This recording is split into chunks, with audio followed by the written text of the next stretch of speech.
The Adventure of the Blue Carbuncle. I visited Sherlock Holmes the morning after Christmas, eager to exchange holiday greetings. He was sprawled on the sofa, a pipe rack at his side, and a pile of newspapers scattered around him.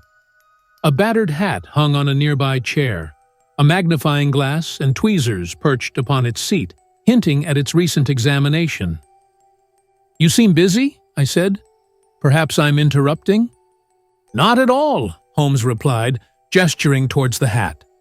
"This is a rather trivial matter, but it offers some intriguing, even instructive points." I settled into his armchair, warming my hands by the crackling fire. A biting frost had descended, coating the windows with delicate ice crystals. Despite its appearance, I imagine this hat is tied to a sinister tale, I remarked. "A clue to solve a mystery, perhaps? A crime to be punished?" No crime," Holmes chuckled. "Just one of those bizarre little incidents that happen when millions of people are crammed into a small space. In such a crowded hive, any combination of events is possible, leading to curious, even striking problems, which, while fascinating, aren't necessarily criminal. We've encountered such situations before." "Indeed," I agreed. "3 of the last 6 cases I've recorded were completely devoid of legal wrongdoing." "Exactly. You're referring to my recovery of the Irene Adler papers, the unique case of Miss Mary Sutherland, and the adventure of the man with the twisted lip. Well, I'm confident this small matter will fall into the same category. You know Peterson, the commissionaire?" "Yes." "This trophy belongs to him." "It's his hat?"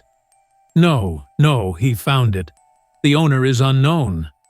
Please consider it not a mere worn-out hat, but an intellectual puzzle. First, how it arrived here.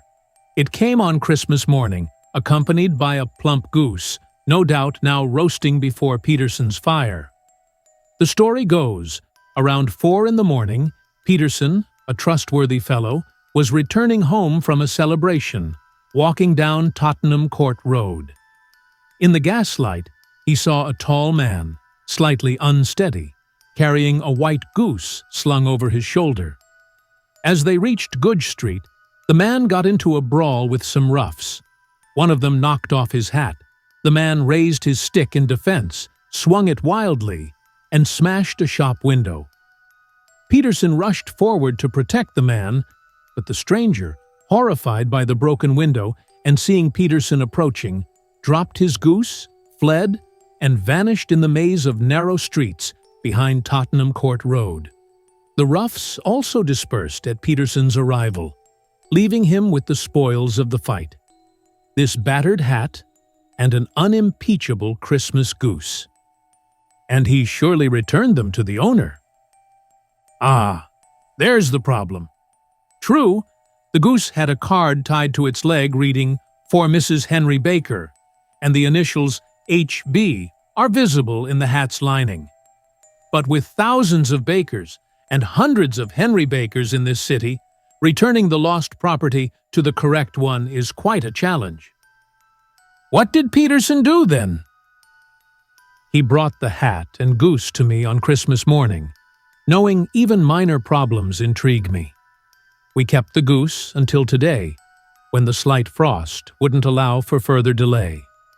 The finder has taken it to its final destiny, a goose's fate, while I retain the hat of the unknown gentleman who lost his Christmas dinner. Did he not advertise? No. Then what clue could you have about his identity? Only what we can deduce. From the hat? Precisely. But you're joking. What can you glean from this old battered felt? Here's my lens. You know my methods. What can you deduce about the wearer of this article? I took the tattered object, examining it ruefully. A very ordinary black hat, round, hard, and worn. The red silk lining was faded, no maker's name, but, as Holmes noted, the initials HB were scrawled on one side. The brim had a hole for a hat securer, but the elastic was missing. Otherwise, it was cracked, dusty, and spotted, though attempts had been made to conceal the stains with ink. "I see nothing," I confessed, handing it back to my friend. "On the contrary, Watson, you see everything. You fail, however, to reason from what you see. You're too hesitant in drawing your inferences. Then, tell me, what can you infer from this hat?" He picked it up, studying it with his characteristic introspective gaze. "It's less suggestive than it could be," he remarked, "but some inferences are very clear, and others represent strong probabilities. That the man was highly intellectual is obvious, as is the fact he was quite well off 3 years ago. Though he's fallen on hard times now, he had foresight, but less now than previously, indicating moral decline, which, combined with his dwindling fortune, suggests an evil influence, possibly drink, at work on him. This might explain why his wife no longer loves him." "My dear Holmes." "However," he continued, ignoring my protest, "he has retained some self-respect. He leads a sedentary life, goes out little, is out of shape, middle-aged, has recently cut his grizzled hair, and uses lime cream. These are the more evident facts, deducible from his hat. Also, it's highly improbable he has gas laid on in his house." "You're surely joking, Holmes." "Not at all. Can you not see how these conclusions are reached, even now that I've presented them? I'm no doubt quite dim, but I confess I'm unable to follow your reasoning. For example, how did you deduce that this man was intellectual?" Holmes clapped the hat on his own head, the brim settling over his forehead and resting on his nose. "A question of cubic capacity," he explained. "A man with such a large brain must have something in it." "His declining fortunes, then?" "This hat is 3 years old. Those flat brims curled at the edge came into fashion then. It's a hat of the highest quality. Look at the band of ribbed silk and the excellent lining. If this man could afford such an expensive hat 3 years ago and has had no other since, he has certainly fallen on hard times." "Well, that's clear enough. But what about the foresight and moral retrogression?" Sherlock Holmes chuckled. "Here's the foresight," he said, pointing to the little disc and loop of the hat securer. "Those are never sold on hats. If this man ordered one, it shows foresight, as he went out of his way to take this precaution against the wind. But as the elastic is broken, and he hasn't bothered to replace it, it's clear he has less foresight now than before, a distinct proof of a weakening nature.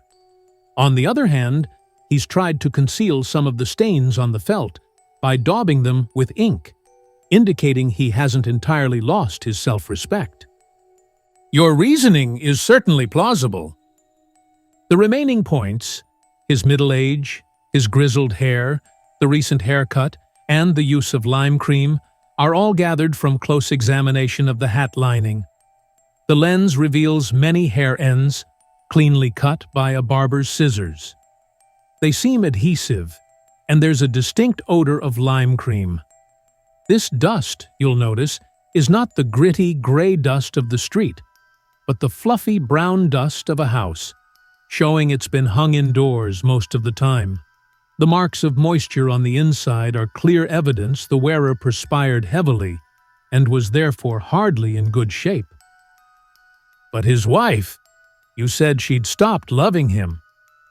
"This hat hasn't been brushed in weeks.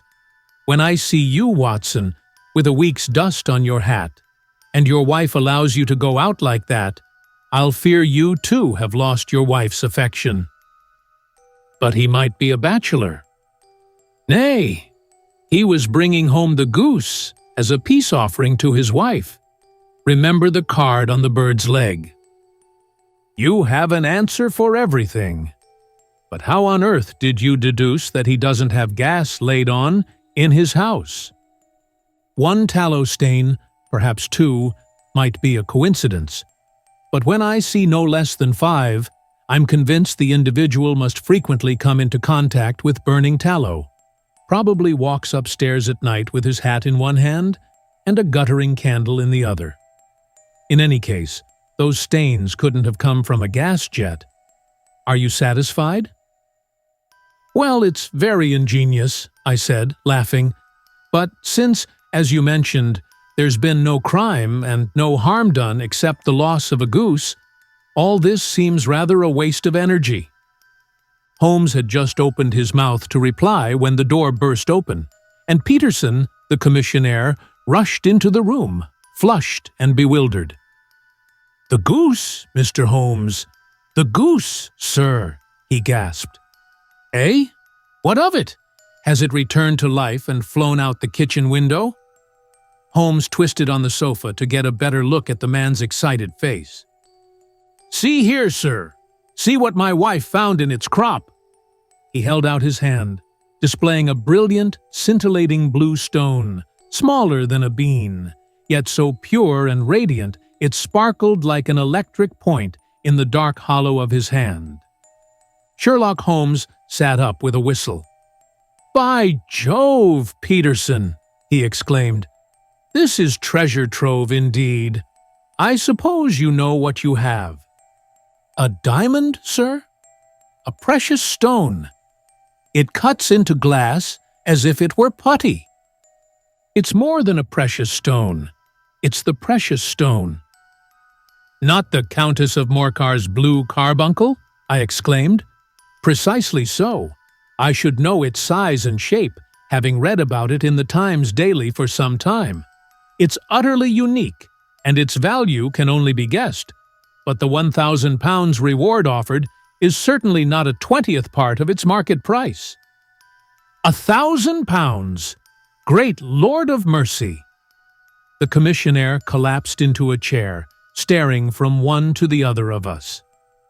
"That's the reward, and I have reason to believe sentimental considerations would induce the Countess to part with half her fortune if she could only recover the gem." "It was lost, if I recall correctly, at the Hotel Cosmopolitan," I remarked. "Precisely, on December 22nd, just 5 days ago. John Horner, a plumber, was accused of stealing it from the lady's jewel case. The evidence against him was so strong, the case was referred to the Assizes. I believe I have some details here." He searched through his newspapers, glancing at the dates, until he smoothed one out, folded it, and read the following paragraph. "Hotel Cosmopolitan Jewel Robbery. John Horner, 26, plumber, was charged with stealing the valuable gem known as the Blue Carbuncle from the jewel case of the Countess of Morcar on the 22nd inst. James Ryder, upper attendant at the hotel, testified that he had shown Horner to the Countess of Morcar's dressing room on the day of the robbery so he could solder the second bar of the grate, which was loose. He remained with Horner for some time, but was eventually called away. On returning, he found Horner had disappeared, the bureau forced open, and the small Morocco casket in which, as it later transpired, the Countess kept her jewels, lay empty on the dressing table. Ryder immediately raised the alarm, and Horner was arrested that evening, but the stone was not found on his person or in his rooms. Catherine Cusack, the Countess's maid, testified to hearing Ryder's cry of dismay on discovering the robbery and rushing into the room, where she found the situation as described by the previous witness. Inspector Bradstreet, B Division, gave evidence regarding Horner's arrest, during which he struggled frantically and protested his innocence vehemently. Evidence of a previous conviction for robbery was presented against the prisoner, and the magistrate refused to deal with the offense summarily, referring it to the Assizes. Horner, who showed signs of intense emotion throughout the proceedings, fainted at the conclusion and was carried out of court. So much for the police court, said Holmes thoughtfully, tossing aside the paper. "The question now is the sequence of events leading from a rifled jewel case to the crop of a goose in Tottenham Court Road. You see, Watson, our little deductions have suddenly taken on a much more important and less innocent aspect. Here's the stone. It came from the goose, and the goose came from Mr. Henry Baker, the gentleman with the bad hat, and all the other characteristics with which I've bored you. Now we must seriously set about finding this gentleman and determining his role in this little mystery. The simplest approach is undoubtedly an advertisement in all the evening papers. If that fails, I'll resort to other methods. What will you say? Give me a pencil and that slip of paper. Now then, found at the corner of Goodge Street, a goose and a black felt hat. Mr. Henry Baker can reclaim them by applying at 6:30 this evening at 221B, Baker Street. Clear and concise. Very. But will he see it? Well, he's sure to keep an eye on the papers, as the loss was a heavy one for a poor man. He was clearly so scared by breaking the window and Peterson's approach that he thought only of fleeing. But since then, he must have bitterly regretted dropping his bird. Also, the mention of his name will draw his attention, as anyone who knows him will point it out. Here you are, Peterson. Run down to the advertising agency and have this placed in the evening papers. In which, sir? Oh, in the Globe, Star, Pall Mall, St. James's Gazette, Evening News, Standard, Echo, and any others that come to mind. Very well, sir. And this stone? Ah, yes. I'll keep the stone. Thank you.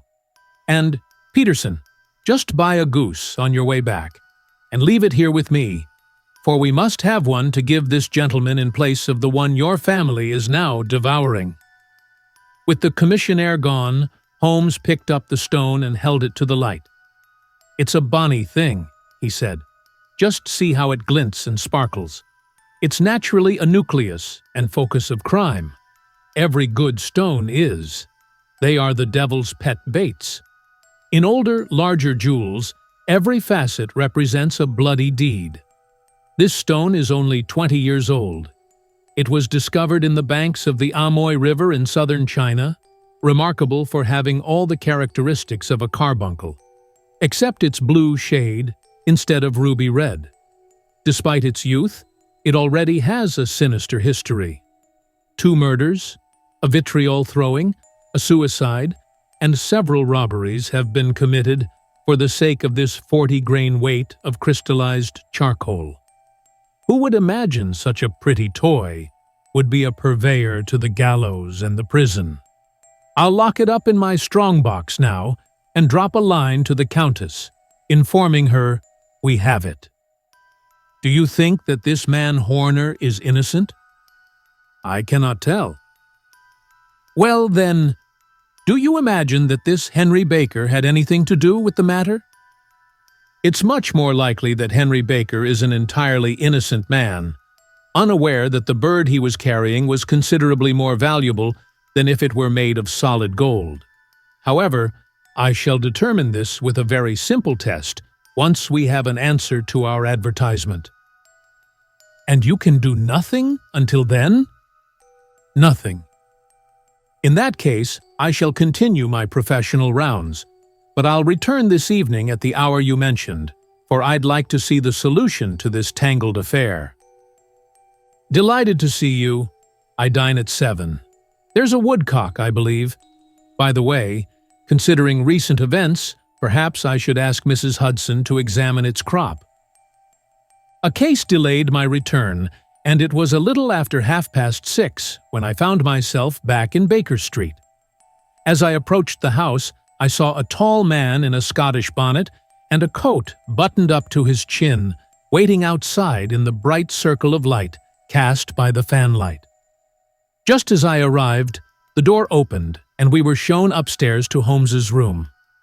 "Mr. Henry Baker, I believe," Holmes said, rising from his armchair and greeting his visitor with an easy, friendly air. "Please, take this chair by the fire, Mr. Baker. It's a cold night, and I notice you're more suited for summer weather." "Ah, Watson, you've arrived at the perfect moment. Is that your hat, Mr. Baker?" "Yes, sir. That is undoubtedly my hat." The man was large, with rounded shoulders, a massive head, and a broad, intelligent face that narrowed to a pointed beard of grizzled brown. A touch of red in his nose and cheeks, combined with a slight tremor in his outstretched hand, confirmed Holmes's suspicions about his habits. His rusty black frock coat was buttoned tightly, the collar turned up, and his thin wrists stuck out from his sleeves without a cuff or shirt. He spoke slowly, choosing his words carefully, giving the impression of a learned man who had been dealt a bad hand by fate. "We've kept these items for a few days," Holmes explained, "expecting to see an advertisement from you with your address. I'm puzzled as to why you didn't advertise." Our visitor gave a somewhat embarrassed laugh. "Money hasn't been as plentiful for me as it once was," he remarked. "I assumed the roughs who attacked me had taken both my hat and the bird. I didn't want to spend more money on a hopeless attempt to recover them." "Quite understandable. By the way, about the bird, we were forced to eat it." "To eat it?" Our visitor practically jumped out of his chair in shock. "Yes, it would have been no use to anyone if we hadn't. But I presume this other goose on the sideboard, which is about the same size and perfectly fresh, will serve your purpose equally well?" "Oh, certainly, certainly," Mr. Baker answered, with a sigh of relief. "Of course, we still have the feathers, legs, crop, and so on, of your own bird, so if you wish—" The man burst into hearty laughter. "They might be useful to me as souvenirs of my adventure," he said. "But beyond that, I can't see how the remains of my late acquaintance are going to be of use to me. No, sir, I think that, with your permission, I will focus my attention on the excellent bird I see on the sideboard." Sherlock Holmes glanced sharply at me, giving a slight shrug of his shoulders. "There's your hat, then, and there's your bird," he said. "By the way, would you mind telling me where you got the other one from? I'm somewhat of a poultry enthusiast, and I rarely see a better-grown goose." "Certainly, sir," said Baker, who had risen and tucked his newly acquired property under his arm. "There are a few of us who frequent the Alpha Inn near the museum. We are to be found in the museum itself during the day, you understand. This year, our good host, Windigate by name, started a goose club, where, for a few pence a week, we each received a bird at Christmas. My pence were duly paid, and the rest is familiar to you. I'm much indebted to you, sir, for a Scottish bonnet is not suitable for my age or my dignity." With a comical pomposity, he bowed solemnly to both of us and strode off on his way. "So much for Mr. Henry Baker," Holmes said once the door had closed behind him. "It's quite certain he knows nothing about the matter. Are you hungry, Watson?" "Not particularly." "Then I suggest we turn our dinner into a supper, and follow this lead while it's still fresh." "By all means." It was a bitter night, so we put on our overcoats and scarves. Outside, the stars shone coldly in a cloudless sky, and the breath of passers-by blew out in smoke like pistol shots. Our footsteps rang out crisply and loudly as we walked through the doctor's area, Wimpole Street, Harley Street, and so through Wigmore Street into Oxford Street. In 15 minutes, we were in Bloomsbury at the Alpha Inn, a small pub on the corner of one of the streets leading down to Holborn. Holmes pushed open the door to the private bar and ordered 2 glasses of beer from the ruddy-faced, white-aproned landlord. "Your beer should be excellent if it's as good as your geese," he said. "My geese?" The man seemed surprised. "Yes, I was speaking only half an hour ago to Mr. Henry Baker, who was a member of your goose club." "Ah, yes, I see. But you see, sir, those aren't our geese." "Indeed? Whose, then?" "Well, I got the 24 from a salesman in Covent Garden." "Indeed? I know some of them. Which was it?" "Breckenridge is his name." "Ah, I don't know him." "Well, here's to your health, landlord, and prosperity to your house. Good night." "Now for Mr. Breckenridge," he continued, buttoning his coat as we stepped out into the frosty air. "Remember, Watson, that even though we have a goose at one end of this chain, at the other end is a man who will surely get 7 years in prison unless we can prove his innocence. It's possible our investigation will simply confirm his guilt, but in any case, we have a lead that the police missed, and a lucky chance has put it in our hands. Let's follow it to the end. Faces to the south then, and quick march." We crossed Holborn, down Endell Street, and through a maze of slums to Covent Garden Market. One of the largest stalls was marked with the name Breckenridge, and the owner, a horsey-looking man with a sharp face and neatly trimmed side whiskers, was helping a boy close up the shutters. "Good evening. It's a cold night," Holmes said. The salesman nodded and shot a questioning glance at my companion.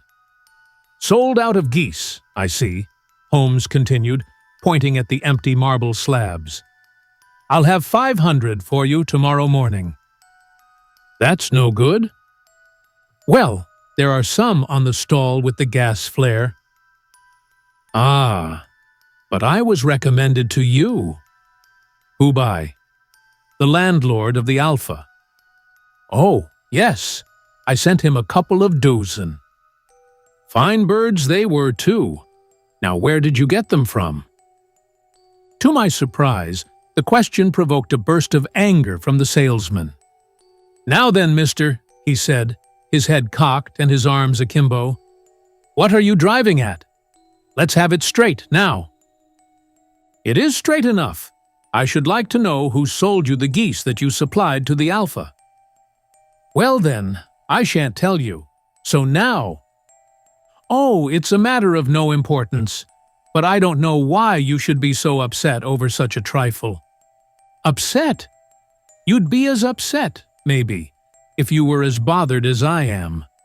When I pay good money for a good product, there should be an end of the business. But it's, where are the geese? And who did you sell the geese to? And what will you take for the geese? One would think they were the only geese in the world, to hear the fuss that is made over them." "Well, I have no connection with any other people who have been making inquiries," Holmes said carelessly. "If you won't tell us, the bet is off, that is all. But I'm always ready to back my opinion on a matter of fowls, and I have a 5-pound bet that the bird I ate is country bred." "Well then, you've lost your 5 pounds, because it's town bred," snapped the salesman. "It's nothing of the kind." "I say it is." "I don't believe it." "Do you think you know more about fowls than I do, who have handled them ever since I was a kid? I tell you, all those birds that went to the Alpha were town-bred." "You'll never persuade me to believe that." "Will you bet, then?" "It's merely taking your money, because I know I'm right. But I'll have a sovereign on with you, just to teach you not to be obstinate." The salesman chuckled grimly. "Bring me the books, Bill," he said. The small boy brought around a small, thin volume and a large, greasy-backed one, laying them out together under the hanging lamp. "Now then, Mr. Cocksure," said the salesman, "I thought I was out of geese, but before I finish, you'll find there is still one left in my shop. You see this little book? Well, that's the list of the folk from whom I buy. Do you see? Well then, here on this page are the country folk, and the numbers after their names are where their accounts are in the big ledger. Now, then, You see this other page in red ink? Well, that is a list of my town suppliers. Now, look at that third name. Just read it out to me. Mrs. Oakshott, 117, Brixton Road, 249, read Holmes. Quite so. Now turn that up in the ledger.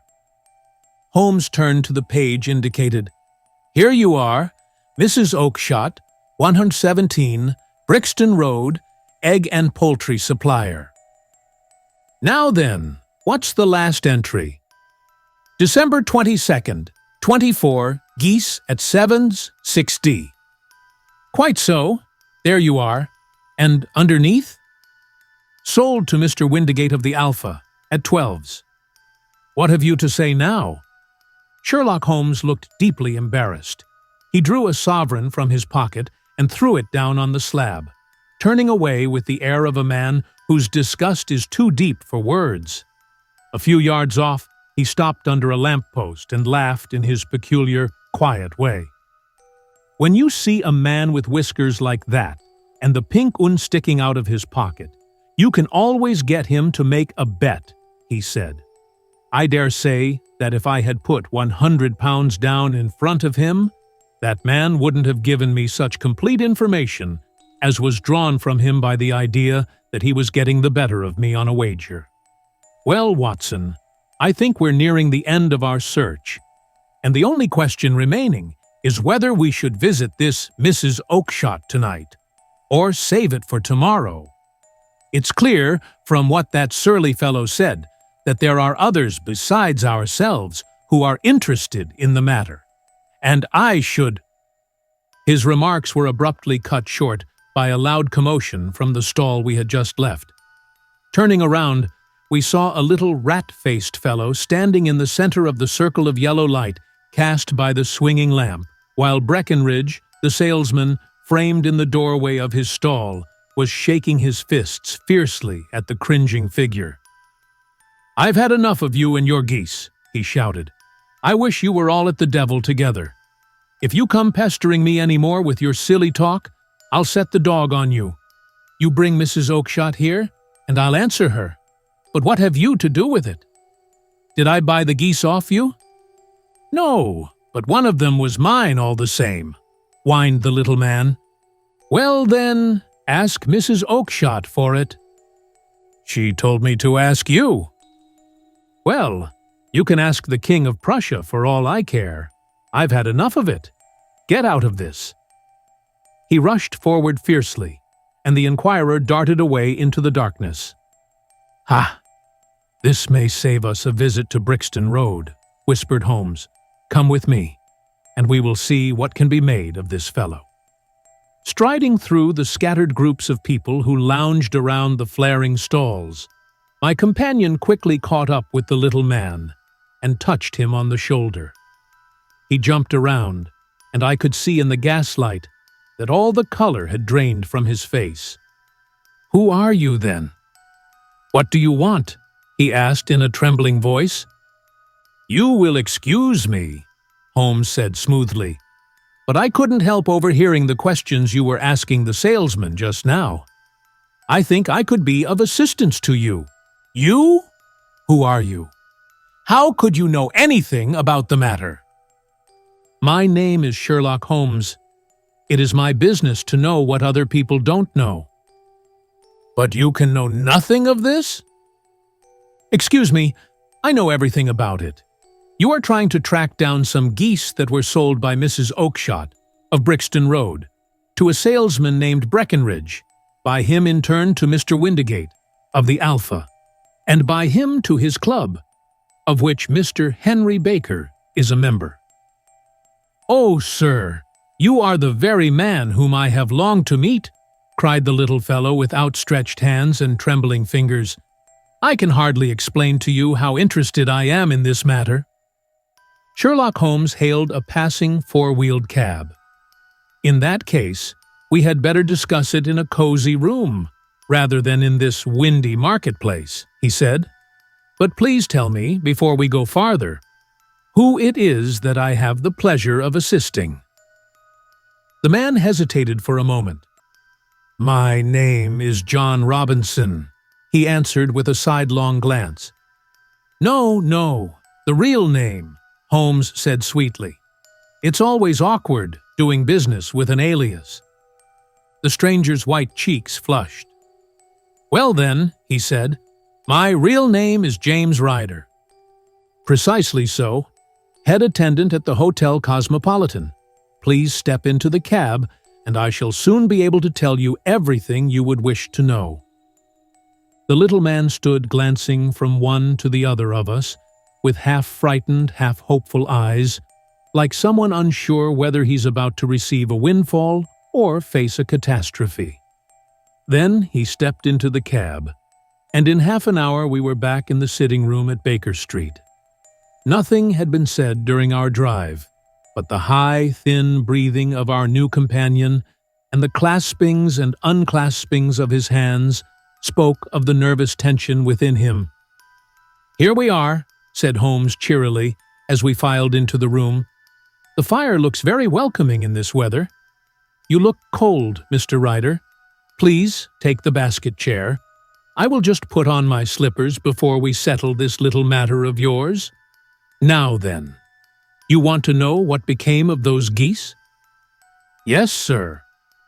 Or rather, I imagine, of that goose. It was one bird, I imagine, in which you were interested.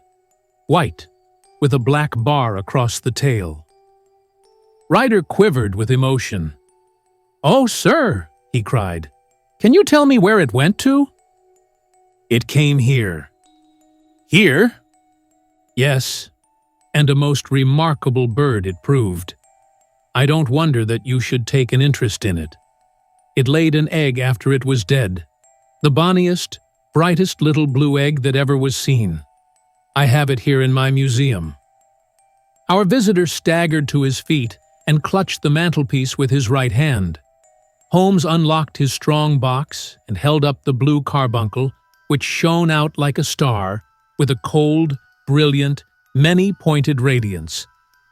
Ryder stood glaring with a drawn face, uncertain whether to claim or to disown it. "The game's up, Ryder," Holmes said quietly. "Hold up, man, or you'll be into the fire. Give him an arm back into his chair, Watson. He's not got blood enough to go in for felony with impunity. Give him a dash of brandy. So, now he looks a little more human. What a shrimp it is, to be sure." For a moment he had staggered and nearly fallen, but the brandy brought a tinge of color into his cheeks, and he sat staring with frightened eyes at his accuser. "I have almost every link in my hands, and all the proofs which I could possibly need, so there is little which you need tell me. Still, that little may as well be cleared up to make the case complete. You had heard, Ryder, of this blue stone of the Countess of Morcar's?" "It was Catherine Cusack who told me of it," he said in a crackling voice. "I see, her ladyship's waiting maid. Well, the temptation of sudden wealth so easily acquired was too much for you, as it has been for better men before you, but you were not very scrupulous in the means you used. It seems to me, Ryder, that there is the making of a very pretty villain in you. You knew that this man Horner, the plumber, had been concerned in some such matter before, and that suspicion would rest the more readily upon him. What did you do, then? You made some small job in my lady's room, you and your confederate Cusack, and you managed that he should be the man sent for. Then, when he had left, you rifled the jewel case, raised the alarm, and had this unfortunate man arrested. You then—" Ryder threw himself down suddenly upon the rug and clutched at my companion's knees. "For God's sake, have mercy!" he shrieked. "Think of my father, of my mother. It would break their hearts. I never went wrong before. I never will again. I swear it. I'll swear it on a Bible. Oh, don't bring it into court. For Christ's sake, don't!" "Get back into your chair," said Holmes sternly. "It is very well to cringe and crawl now, but you thought little enough of this poor Horner in the dock for a crime of which he knew nothing. "I will fly, Mr. Holmes. I will leave the country, sir. Then the charge against him will break down." We will talk about that. And now let us hear a true account of the next act. How came the stone into the goose, and how came the goose into the open market? Tell us the truth, for there lies your only hope of safety." Ryder passed his tongue over his parched lips. "I will tell you it, just as it happened, sir," he said. "When Horner had been arrested, it seemed to me that it would be best for me to get away with the stone at once, for I did not know at what moment the police might not take it into their heads to search me and my room. There was no place about the hotel where it would be safe. I went out, as if on some commission, and I made for my sister's house. She had married a man named Oakshott, and lived in Brixton Road, where she fattened fowls for the market. All the way there, every man I met seemed to me to be a policeman or a detective. And, for all that it was a cold night, the sweat was pouring down my face before I came to the Brixton Road. My sister asked me what was the matter, and why I was so pale. But I told her that I had been upset by the jewel robbery at the hotel. Then I went into the backyard and smoked a pipe, and wondered what it would be best to do. I had a friend once called Maudsley, who went to the bad, and has just been serving his time in Pentonville. One day he had met me, and fell into talk about the ways of thieves, and how they could get rid of what they stole. I knew that he would be true to me, for I knew one or two things about him, so I made up my mind to go right on to Kilburn, where he lived, and take him into my confidence. He would show me how to turn the stone into money, but how to get to him in safety. I thought of the agonies I had gone through in coming from the hotel. I might at any moment be seized and searched, and there would be the stone in my waistcoat pocket. I was leaning against the wall at the time and looking at the geese which were waddling about round my feet, and suddenly an idea came into my head which showed me how I could beat the best detective that ever lived. My sister had told me some weeks before that I might have the pick of her geese for a Christmas present, and I knew that she was always as good as her word. I would take my goose now, and in it I would carry my stone to Kilburn. There was a little shed in the yard, and behind this I drove one of the birds, a fine big one, white, with a barred tail. I caught it, and prying its bill open, I thrust the stone down its throat as far as my finger could reach. The bird gave a gulp, and I felt the stone pass along its gullet and down into its crop.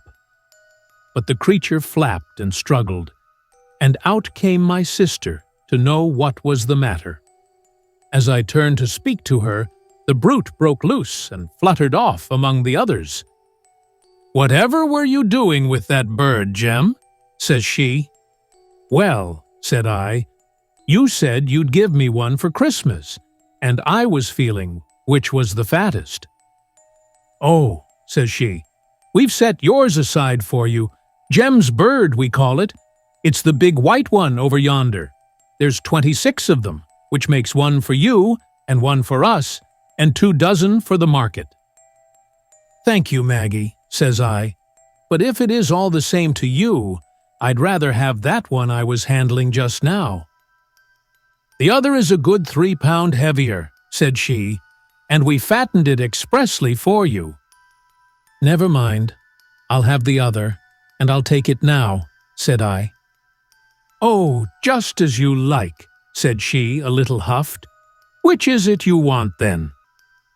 "That white one with the barred tail, right in the middle of the flock." "Oh, very well. Kill it, and take it with you." Well, I did what she said, Mr. Holmes, and I carried the bird all the way to Kilburn. I told my pal what I had done, for he was a man that it was easy to tell a thing like that to. He laughed until he choked, and we got a knife and opened the goose. My heart turned to water, for there was no sign of the stone, and I knew that some terrible mistake had occurred. I left the bird, rushed back to my sister's, and hurried into the backyard. There was not a bird to be seen there. "Where are they all, Maggie?" I cried. "Gone to the dealers, Jem." "Which dealers?" "Breckenridge, of Covent Garden." "But was there another with a barred tail?" I asked, "the same as the one I chose?" "Yes, Jem. There were two barred-tailed ones, and I could never tell them apart." "Well then, of course I saw it all, and I ran off as hard as my feet would carry me to this man Breckenridge. But he had sold the lot at once, and not one word would he tell me as to where they had gone. You heard him yourselves tonight. Well, he has always answered me like that. My sister thinks that I am going mad. Sometimes I think that I am myself. And now I am myself a branded thief, without ever having touched the wealth for which I sold my character. God help me! God help me!" He burst into convulsive sobbing, with his face buried in his hands. There was a long silence, broken only by his heavy breathing and by the measured tapping of Sherlock Holmes's fingertips upon the edge of the table. Then my friend rose and threw open the door. "Get out!" said he. "What, sir? Oh, heaven bless you! No more words. Get out!" And no more words were needed. There was a rush, a clatter upon the stairs, the bang of a door, and the crisp rattle of running footfalls from the street. "After all, Watson," said Holmes, reaching up his hand for his clay pipe, "I am not retained by the police to supply their deficiencies.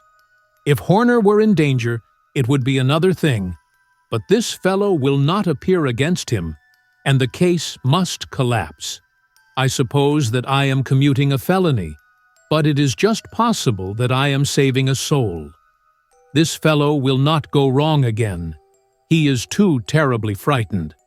Send him to jail now, and you make him a jailbird for life. Besides, it is the season of forgiveness. Chance has put in our way a most singular and whimsical problem, and its solution is its own reward. If you will have the goodness to touch the bell, Doctor, we will begin another investigation, in which, also, a bird will be the chief feature." The end. If you like the story, hit that like button and subscribe for more videos. Let me know your thoughts in the comments below. Was there anything that surprised you? Who's your favorite character in the story? I can't wait to hear your thoughts.